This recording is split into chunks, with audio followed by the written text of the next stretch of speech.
પોરબંદરમાં બાવરડા જંગલમાં આગ ભડકી, ફાયર બ્રિગેડ આગ ઓલવવામાં નિષ્ફળ, સ્થાનિકોનું સ્થળાંતર।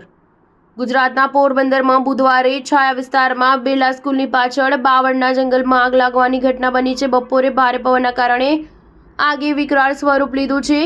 આગની જ્વાળાઓ બિરલા કોલોનીના રહેણાંક વિસ્તાર સુધી પહોંચી જતા તંત્રએ તાત્કાલિક કાર્યવાહી હાથ ધરી હતી। ફાયર બ્રિગેડનો કાફલો આગ પર કાબૂ મેળવવાના પ્રયાસમાં છે। આગ વધુ વિકરાળ બનતા સુરક્ષાના ભાગરૂપે બિરલા સ્કૂલમાંથી તમામ મહત્વના દસ્તાવેજો બહાર કાઢી લેવાયા હતા। આ સિવાય આસપાસમાં રહેતા રહીશોને પણ સલામત સ્થળે ખસેડવામાં આવ્યા હતા। આ સિવાય તમામ ઘરોમાંથી ગેસ સિલિન્ડર બહાર કાઢી દેવાયા છે। નોંધનીય છે કે હજુ સુધી આગ લગાવવાના કારણ વિશે જાણી શકાયું નથી। હાલ ફાયર બ્રિગેડ દ્વારા 8 જેટલા વોટર ટેન્કરથી આગ ઓલવવાનું કામ હાથ ધરવામાં આવ્યું છે। આ સિવાય બુલડોઝર દ્વારા આગ વધુ ન પ્રસરે તે માટે ખાલી કરવામાં આવ્યો છે। રહેણાંક વિસ્તારમાં આગ પર કાબૂ મેળવી લેવાયો છે, પરંતુ અંતરિયાળ વિસ્તારમાં હજુ સુધી આગ પર કાબૂ મેળવવાનો પ્રયાસ શરૂ છે। સ્ટાર ન્યૂઝ 7 હંમેશા સચ્ચાઈની સાથે।